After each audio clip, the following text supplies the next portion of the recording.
Selamat datang kembali. Hari ini kita langsung aja nih ngupas soal apa sih yang bikin pesawat stabil di udara.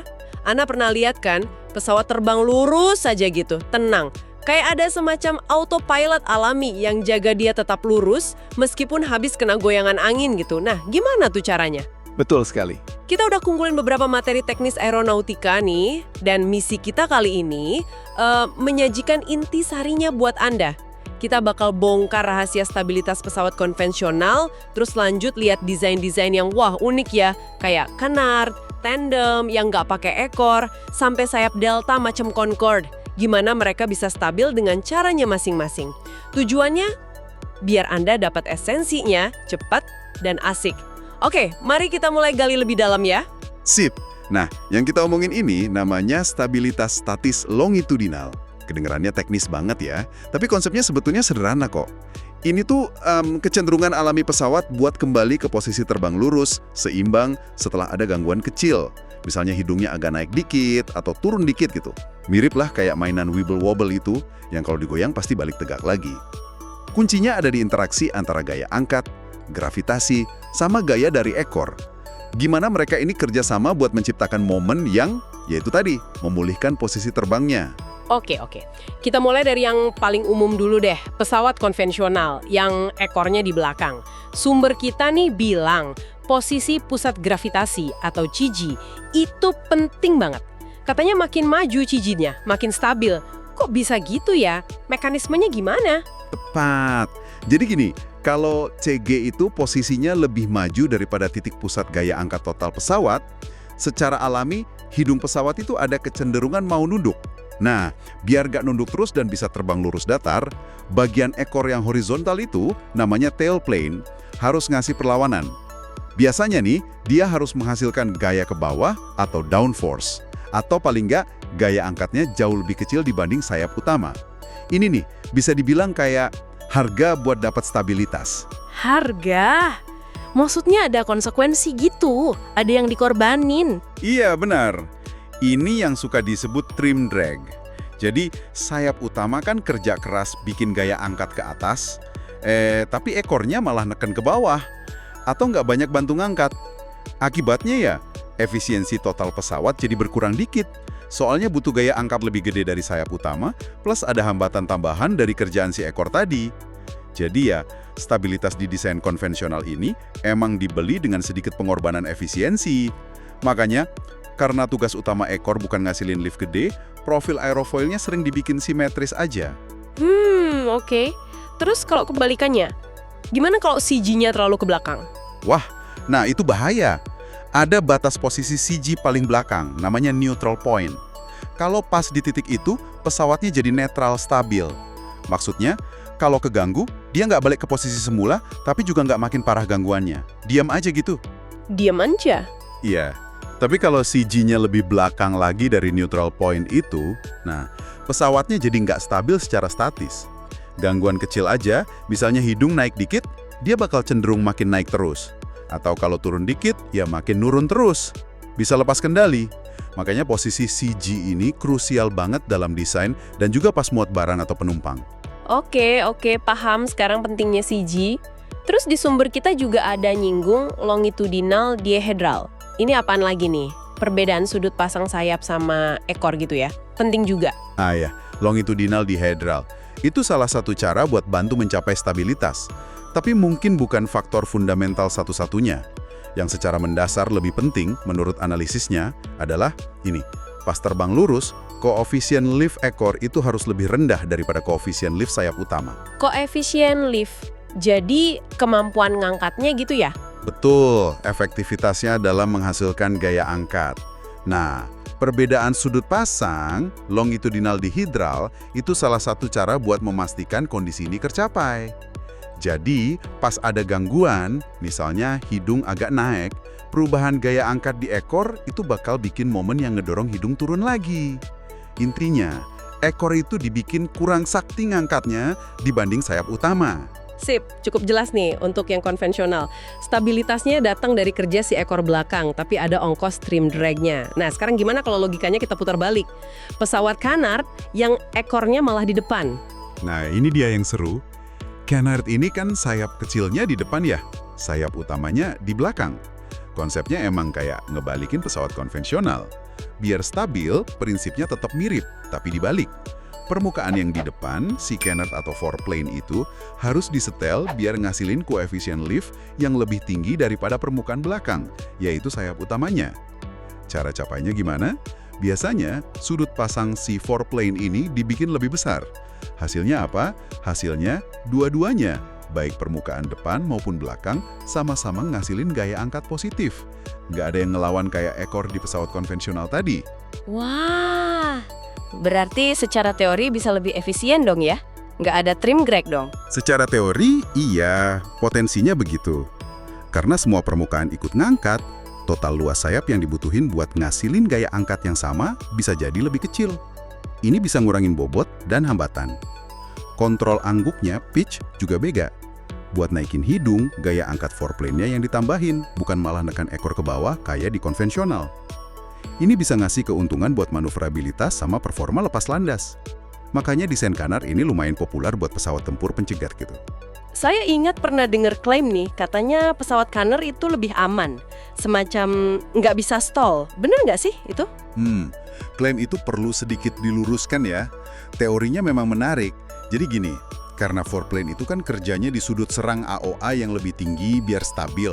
Dia bakal mencapai sudut stall duluan pas AOA pesawatnya naik terus. Nah, pas foreplane ini stall dan kehilangan gaya angkat, hidung pesawat kan jadi berat, cenderung turun sendiri secara alami. Ini bagus, karena mencegah sayap utamanya ikutan stall. Kayak ada peringatan dini gitu. Oh, jadi stall di depan duluan, hidungnya turun. Jadi sayap utama nggak sempat stall. Kurang lebih gitu. Tapi, ini nggak berarti dia anti-stall mutlak ya. Dalam manuver yang agresif banget, atau kena turbulensi parah, ya sayap utama tetap aja bisa stall. Dan bahayanya, kalau sampai dua-duanya stall, recovery-nya bisa susah banget, soalnya nggak ada permukaan kontrol pitch yang efektif lagi. Jadi, mungkin istilah yang lebih pas itu virtually unstallable, atau sulit stall, bukan tidak bisa stall. Oke. Lebih clear sekarang. Jadi ada kelebihan manuverabilitas, efisiensi potensial, tapi ada tapinya soal stall dan ada tantangan lain nggak? Ada. Tantangan utamanya Canard itu seringkali soal interferensi aerodinamika. Jadi aliran udara yang udah keganggu atau turbulen dari foreplane itu bisa ngenain sayap utama di belakangnya. Efeknya, seringnya sih nurangin efektivitas sayap utama, kadang malah nambah drag juga. Wah, jadi kayak angin kotor dari depan ganggu yang belakang ya? Bisa dibilang gitu. Tapi kadang interferensi ini bisa juga dimanfaatin loh. Contohnya di pesawat riset X-29 yang sayapnya nyapu ke depan itu, sweep forward. Di situ, aliran udara ke bawah, downwash, dari Canard-nya malah bantu nunda stall di bagian pangkal sayap utama. Jadi emang kompleks banget interaksinya, tergantung desain spesifik. Menarik ya. Selain Canard, tadi disebut juga tandem wing. Itu bedanya apa lagi sama Canard? Istilah ini kadang agak tumpang tindih sih. Tapi umumnya, tandem wing itu dipakai buat nunjuk konfigurasi di mana kedua sayap, depan dan belakang, ukurannya lebih seimbang. Dua-duanya kontribusi signifikan buat ngangkat. Contoh yang lumayan terkenal itu Quickie Q2, pesawat home build rancangan Bird Rutten. Desain tandem wing ini bisa sukses, meskipun beberapa desain awal dulu ada yang punya masalah stabilitas, gampang osilasi pitch, ngangguk-ngangguk gitu. Desain Quickie ini lumayan cerdik, bahkan sayap depannya itu jadi bagian dari struktur roda pendaratannya. Walaupun ya ada konsekuensinya juga buat handling di darat. Oke, kita udah lihat yang ekornya belakang, terus ekornya depan. Nah, sekarang lebih ekstrem lagi. Gimana kalau nggak pakai ekor sama sekali? Pesawat tailless atau flying wing macam B2 Spirit itu. Nah, ini dia nih tantangannya naik level. Masalah utamanya, sayap biasa yang melengkung atasnya, cambered itu, secara alami punya kecenderungan nggak stabil di sumbu pitch. Pusat gaya angkatnya itu geser-geser posisinya. Kalau AOA naik, pusat angkatnya maju. Nah, ini bikin hidung makin mau naik lagi. Destabilisasi. Di pesawat biasa kan ada ekor buat ngelawan ini. Terus kalau nggak ada ekor gimana dong ngelawannya? Pasti ada trik desainnya kan? Ada beberapa cara. Salah satunya bisa pakai profil sayap khusus yang namanya reflex camber. Jadi bagian belakang profil sayapnya itu melengkung ke atas dikit. Tapi cara ini biasanya kurang efisien soal lift dan drag. Cara yang lebih umum dipakai itu kombinasi dua hal. Yang pertama, sweep back.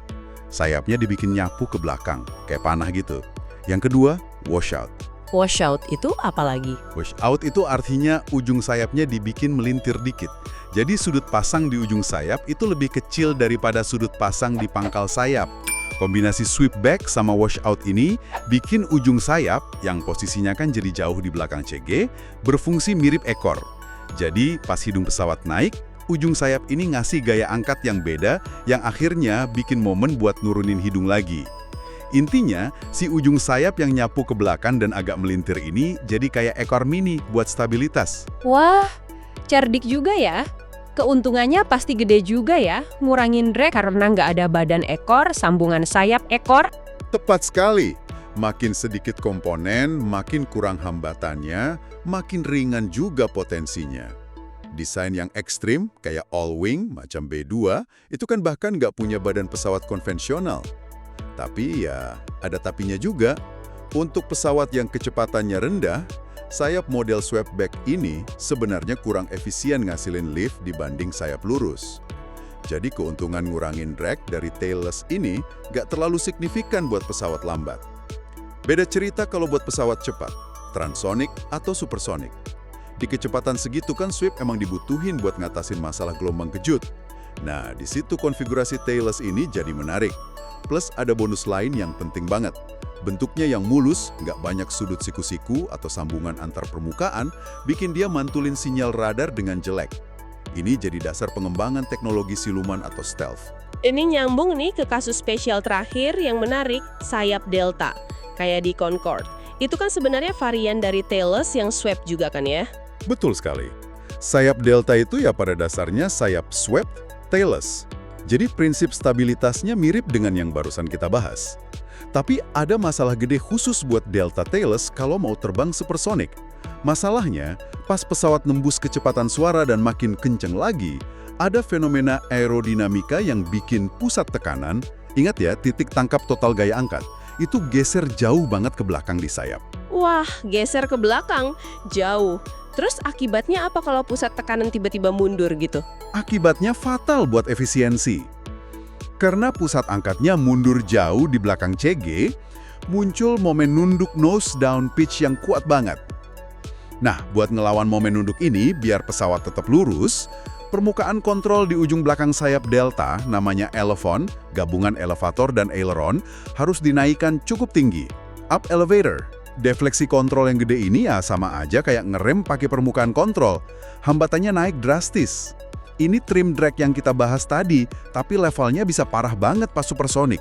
Penerbangan jadi boros bahan bakar luar biasa. Tapi kan Concorde sukses terbang supersonik bolak-balik Atlantik, pasti ada cara ngatasin trim drag segede itu dong.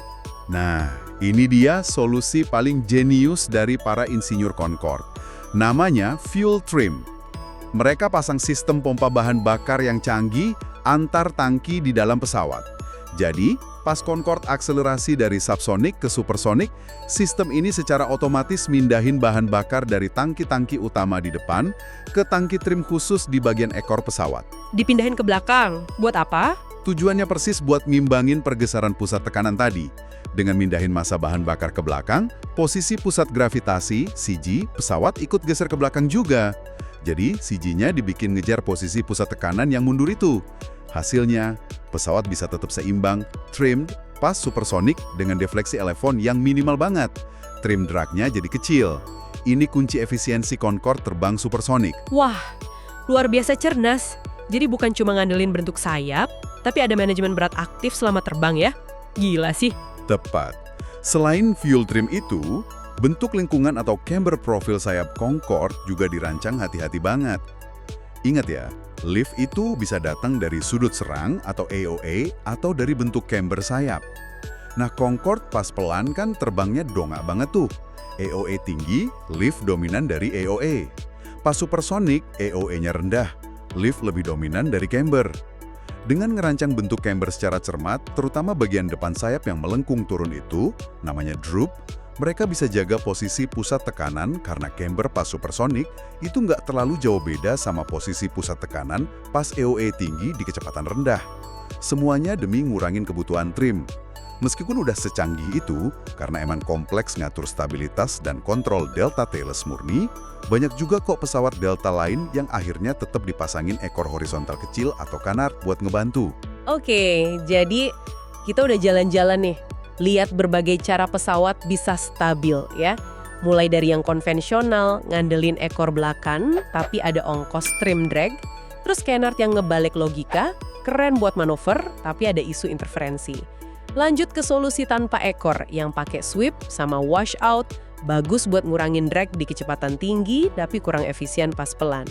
Sampai akhirnya sayap Delta Supersonic dengan tantangan trim dragnya yang unik dan solusi super cerdas kayak fuel trim di Concorde. Intinya selalu muter di situ ya, keseimbangan gaya angkat, posisi CG, dan gimana desain ngelola momen aerodinamikanya. Betul. Dan yang paling penting, mungkin buat diingat, semua konfigurasi ini tuh hasil dari trade-off. Nggak ada satu desain yang sempurna buat semua kebutuhan. Canard unggul di kelincahan, tapi ya tadi, ada isu interferensi. TRS bisa minim drag, tapi kurang oke pas pelan. Yang konvensional paling umum dan terbukti, tapi ada pajak efisiensi dari trim drag. Desain pesawat itu ya, seni mencari optimasi terbaik buat misi spesifiknya. Pembahasan kita kan fokusnya ke stabilitas statis ya, kemampuan bawaan desainnya buat balik seimbang. Nah ini nih pertanyaan pamungkas buat Anda renungkan di rumah. Gimana kalau sebuah pesawat sengaja dirancang biar nggak stabil secara statis? Kedengarannya agak gila ya, ngapain bikin pesawat nggak stabil? Justru disitulah arah pengembangan pesawat tempur modern. Konsepnya ada namanya Relaxed Static Stability, atau stabilitas statis yang sengaja dilonggarkan, bahkan sampai dibikin nggak stabil. Tujuannya apa? Buat dapat kelincahan super. Pesawat yang secara alami nggak stabil, itu bakal jauh lebih responsif, lebih gesit nurutin perintah pilot. Coba bayangin Anda berusaha nyimbangin tongkat sapu berdiri di telapak tangan. Kan gerakannya lincah banget tuh, tapi butuh koreksi terus-menerus biar nggak jatuh. Nah, mirip gitu. Tapi gimana pesawatnya bisa diterbangin kalau dasarnya nggak stabil gitu? Apa nggak bahaya? Nah, disinilah peran krusial komputer super canggih dalam sistem kendali fly-by-wire. Sistem ini kerja terus-menerus ribuan kali per detik buat deteksi kecenderungan pesawat mau nyasar dari jalurnya. Begitu terdeteksi, komputer langsung otomatis ngasih koreksi kecil lewat permukaan kendali, elevator, aileron, dan sebagainya. Jadi, sebenarnya komputernya yang nyimbangin pesawat detik per detik. Ini memungkinkan pilot buat ngendaliin mesin yang secara aerodinamis sebenarnya pengen berontak. Hasilnya, pesawat bisa melakukan manuver-manuver ekstrim yang nggak mungkin bisa dilakukan pesawat yang stabil secara statis. Jadi, pertanyaan lanjutannya buat direnungkan. Gimana Anda ngelihat pertukaran ini? Antara stabilitas bawaan yang terasa aman tapi membatasi kelincahan, dengan kelincahan ekstrim yang tapi bergantung penuh sama komputer, sebuah dilema desain yang sangat menarik di arah penerbangan modern. Terima kasih banyak sudah menyimak pembahasan mendalam kita kali ini. Semoga obrolan tadi ngasih Anda perspektif baru ya, tentang kenapa dan gimana pesawat bisa terbang dengan stabil. Atau bahkan kenapa kadang sengaja dibuat nggak stabil. Sampai jumpa lagi di sesi berikutnya.